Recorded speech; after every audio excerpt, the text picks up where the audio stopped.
To install Python, we're going to search Google for Python download.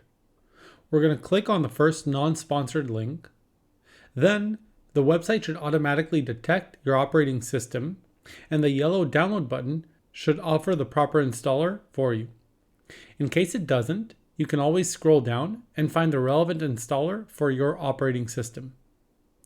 Once we've downloaded the installer, let's go ahead and open it up and follow the on-screen instructions to install it.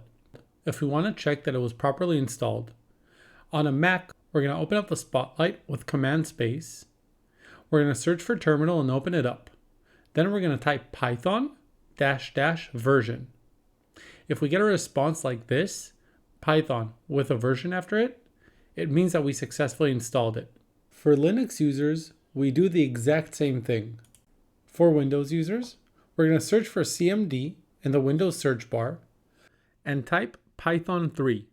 This is going to open the Microsoft Store where you can simply go ahead and press the Get button to download Python. And now, to check that Python was installed correctly, we're going to type in the same command as the Mac and the Linux users, Python --version.